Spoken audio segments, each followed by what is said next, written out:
It's an honor and a pleasure to introduce you today to Dr. Nastaran Foyouzi. Dr. Foyouzi is a reproductive geneticist in a burgeoning new field of reproductive genetics, of which there are less than 15 in the entire country. She is triple board certified in OBGYN, reproductive endocrinology and infertility, and medical genetics. These specialties have made her one of the most sought-after fertility experts nationwide. And today, we're going to discuss what reproductive genetics means to you getting pregnant with a healthy baby. What causes infertility? So there are many different causes of infertility. I always look this way, that in order pregnancy happen, we need egg, we need sperm, we need healthy uterus, and we need tubes to be open. And these are the main causes of infertility. Is the tube open? Sometimes the tubal obstruction could cause infertility. Sometimes simply people have some fibroid, polyp, something that interfere with implantation. Sometimes it's a male factor infertility, or sometimes there are some hormonal imbalances, or some people, they don't ovulate. And that's the part comes when the new patient comes to us to evaluate and figure out what is wrong. At what point should a person call about infertility? The definition of infertility is based on the age of the female. If the female is 35 and younger, a year of actively trying and not getting pregnant considered as an infertility.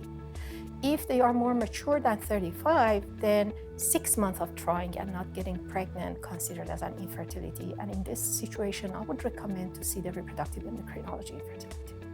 What happens during a consultation with you? Yes, so the first consultation, the first visit is really, it's a matter of gathering information to reach to the diagnosis for the second visit and treatment options. We basically evaluate different parts of the body to find out if there is anything that we can fix. For example, we are going to check the anti-Mullerian hormone, or AMH, to see what is the ovarian reserve. We are going to check the thyroid, one of the most common cause of infertility. We are going to check the tubes through the HSG or hysterosalpingogram. We are going to check the uterus through the saline sonogram to see if it's healthy. And we are going to check the semen on male to see that if there is enough sperm to be able to fertilize the egg. Can you explain about your holistic approach to treatment? Thank you. That's a very, very good question. As you know, majority of fertility clinic, they are offering the mental health and also the diet as an outside referral. I thought that this is a really main part of the integration with the infertility.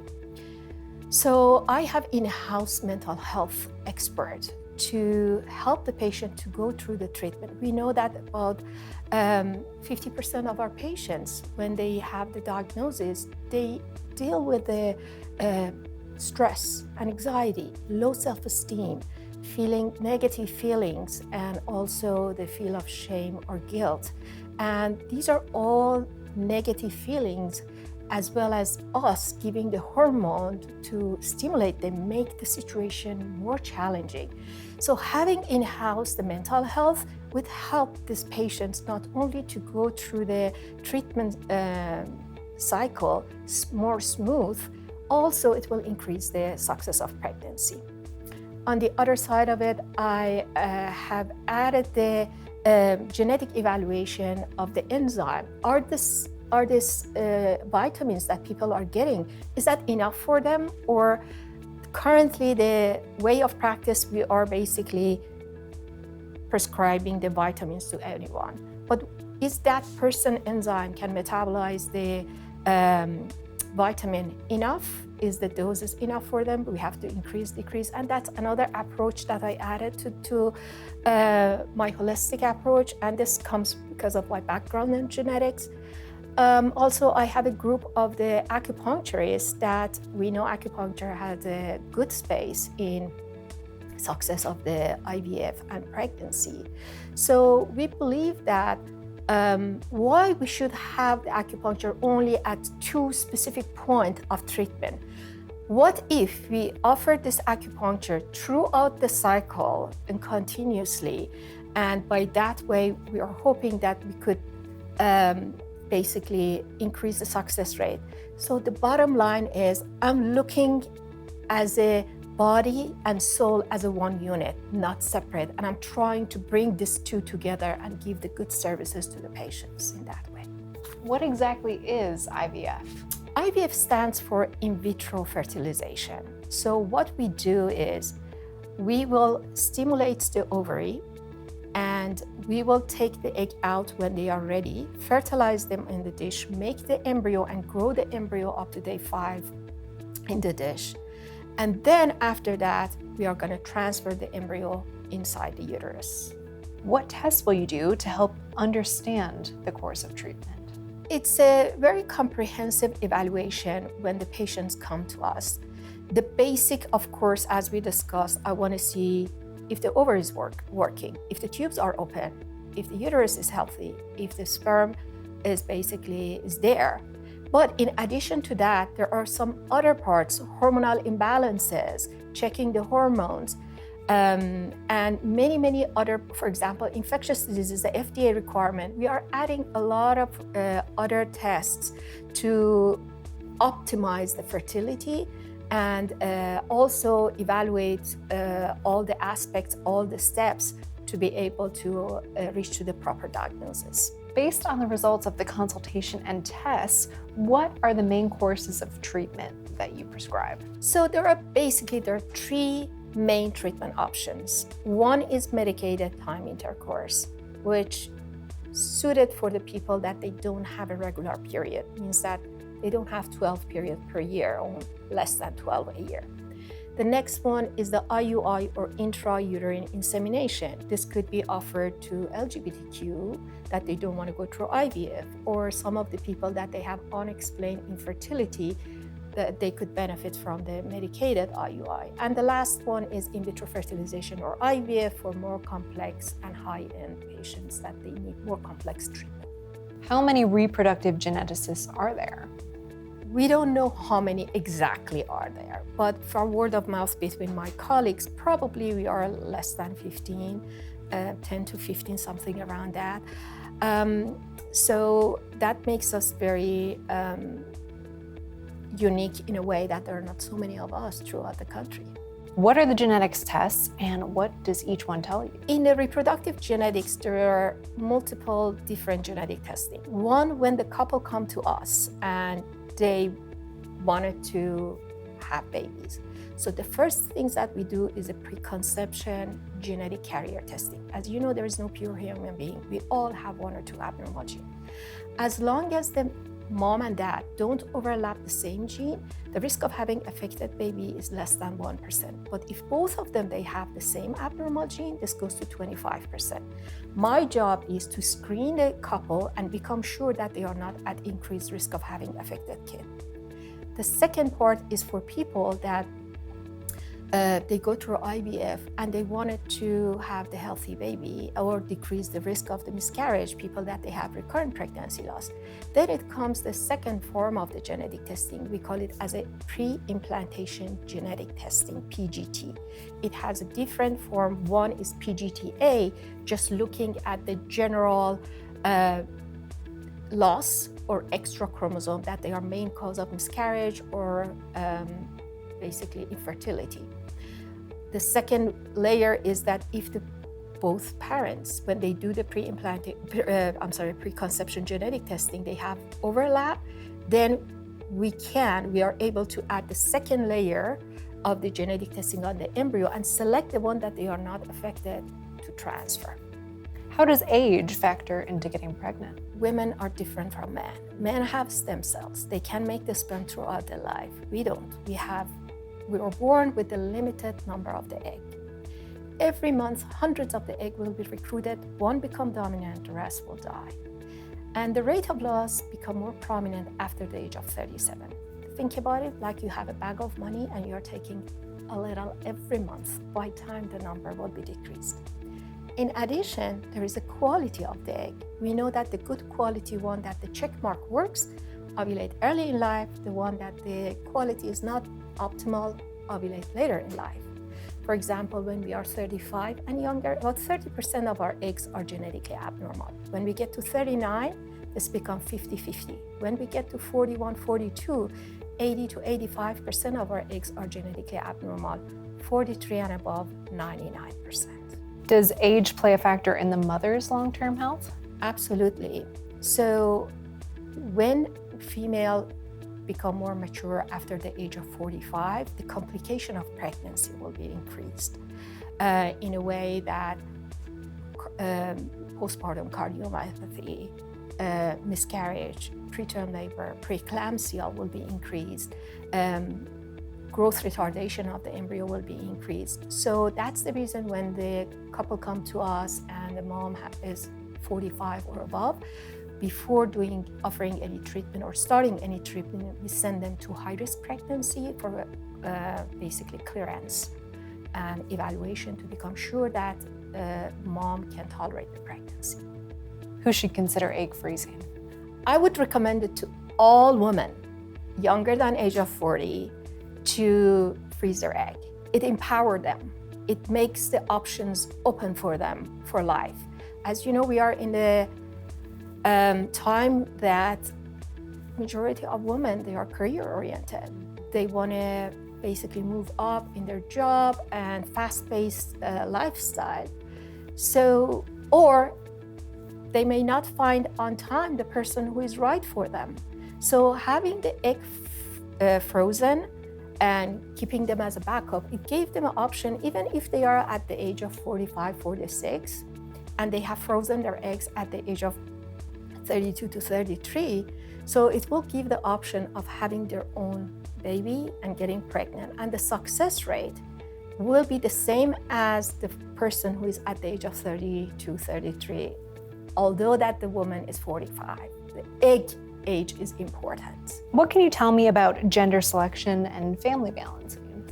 So I see many people that they want to have limited number of the kids, they want to have a family balancing, and they come to me and they ask, is that something that you do? Absolutely. I believe that in autonomy of the family. If the parents want to have the different gender and technology exists and I can help them, why not? So what we do is the couple will go through in vitro fertilization or IVF, but we do the genetic testing of the embryo.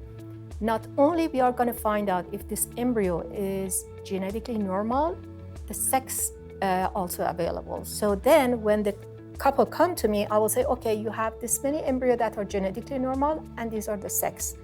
Which one do you want to transfer? And they can choose the sex that they would like. What are the chances of twins with IVF? Before introducing the genetic testing to our industry, it was very high. But nowadays that we have a genetic testing and we are able to know which embryo is genetically normal and which it's not, we are transferring only one genetically normal embryo most of the time. And in that situation, about 2 to 3% chance of having identical twin. And nobody knows why, but there is a possibility, even when we are transferring one genetically normal embryo, 2 to 3% chance that this will split and give the identical twin. What's the difference between IUI and medicated timed intercourse? In medicated time intercourse, as I mentioned, it usually suits people that they don't have a regular period, like PCOS patient or polycystic ovarian syndrome patients, or people that they don't have 12 periods a year. So what we do, we give the medication to these people and makes them to have a regular period. And then when the eggs are ready, we will tell them to get the trigger shot to release the egg, or their body will in time is release the egg, and we will tell them, no, it's time to have intercourse. It's more natural. With the IUI or intrauterine insemination, when the egg is ready, instead of telling them to have intercourse at their home, we bring them in the office. The partner will give us the sample, we prep the sample, we get the best quality sperm, concentrate them, and then we put with a small catheter inside the uterus. And that will be called as an intrauterine insemination or IUI. What's the difference between IUI and IVF? Thank you for asking. This is one of the frequent questions that people ask. The main difference is that in IUI, fertilization happens inside the body because the egg will be released from the ovary and wait for the sperm inside the tube. Sperm will be placed by the catheter inside the uterus closer to the egg, and fertilization happen inside the tube. Then the fertilized egg will move and will be implanted inside the uterus. In IVF, we will take the egg out, fertilize them out of the body and make the embryo, and then we transfer the embryo. But the main difference is that when you go and do the IUI, there is no way to do the genetic testing of embryo. You will go through prenatal screening. With the IVF, we have this option to check the genetics and only transfer the embryos that are genetically normal. So it's kind of screening. What role does mental health play in getting pregnant? There are some data that they say that about 50% of the couple, they really throughout the fertility treatment, they feel that they are alone. They don't have enough resources. They have all negative emotion, guilt feeling, shame feeling. And this is not only comes with the treatment because we are adding some medications, uncertainty about the results, financial burden of that also added up to all of this. Even diagnosis, even when we see that there is a male factor in infertility, many women even feel the guilt and shame in themselves, and emotionally it's really, really stressful for both couple. And it doesn't matter you are female or male, both of them they will experience it. About 30% of the time that people stop the treatment for non-medical reason, it's because the stress is so high that they cannot take it anymore. And that will basically put them at risk for not having their dream come true. Are there foods that women should avoid when trying to get pregnant? Basically, healthy lifestyle. It's the most important things. There are studies that has shown extra caffeine intake, more than 200 milligram per day, which is equal one Starbucks, grande of Starbucks coffee. Or alcohol, more than 5 per week.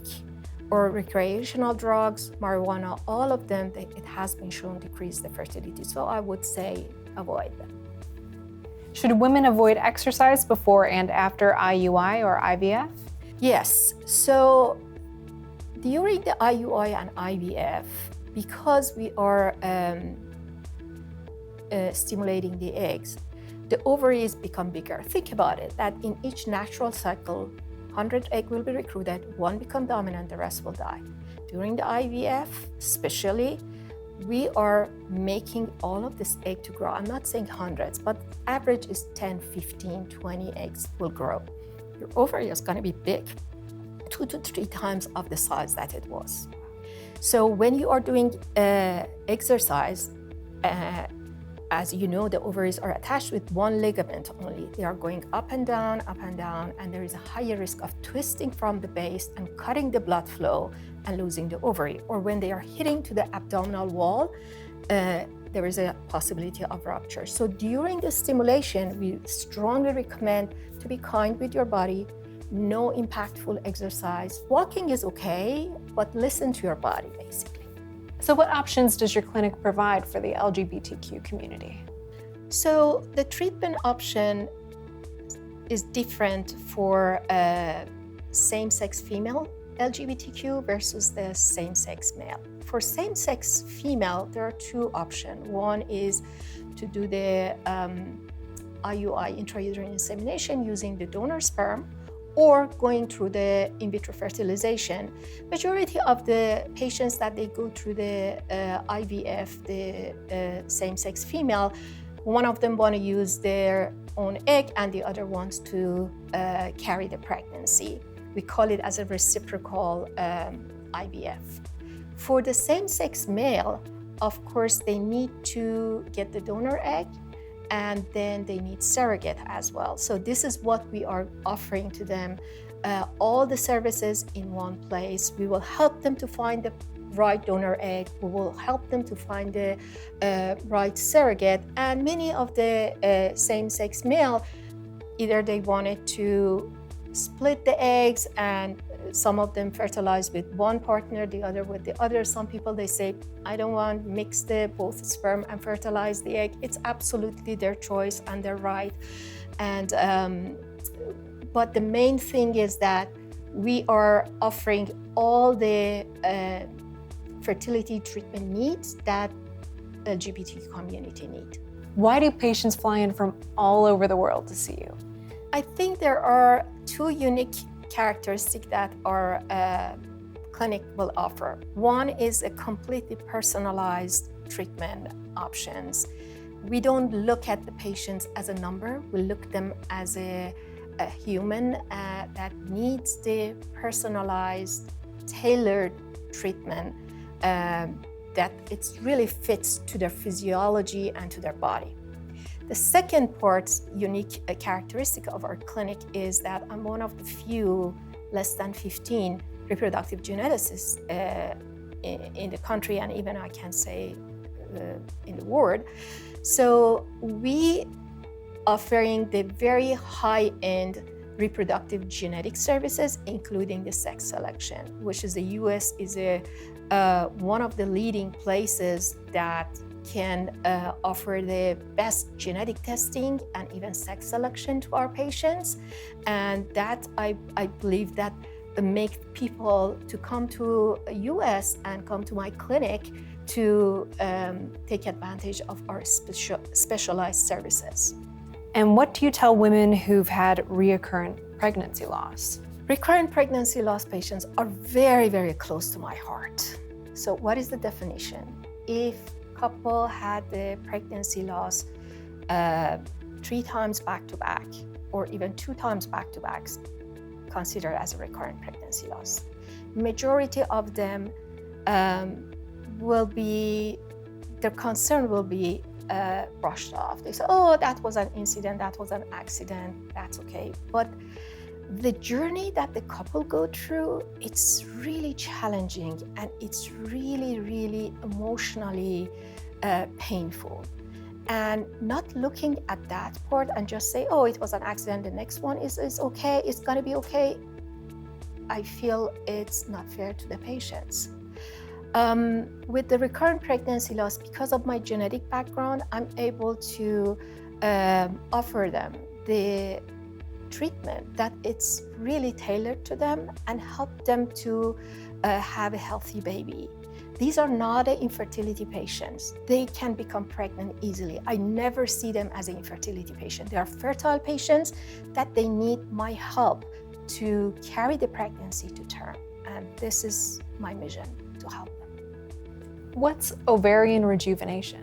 It's a very new science with regards to helping people that they have very low ovarian reserve.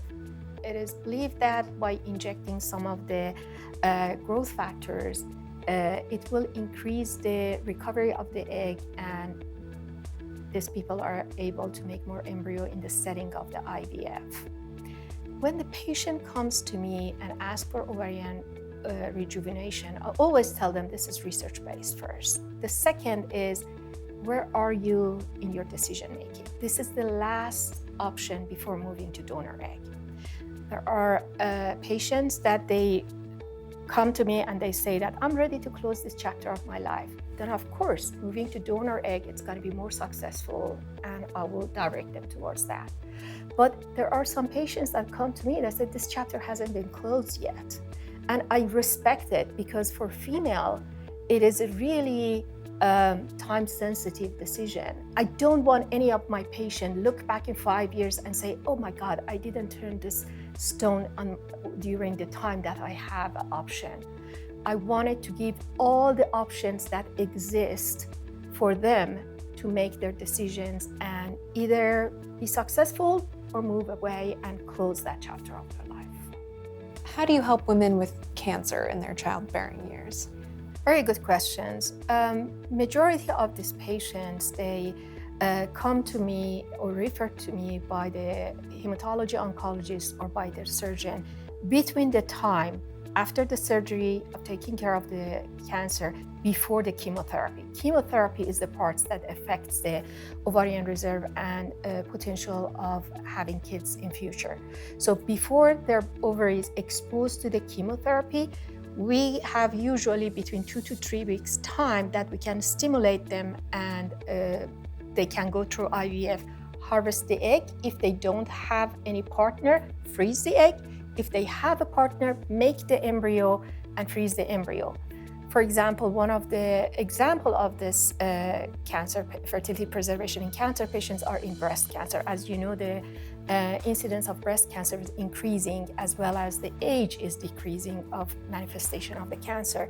So from the time that they do the surgery until they start the chemo, it's a 2 weeks gap in here. And this is a time that urgently we put the patient on stimulation, and we get the egg out, either fertilize, make the embryo if they have a partner, or we freeze the eggs. And they are not like the other patients that they can wait for the lab results to come. They are emergency fertility preservation patients that we take care of them right away.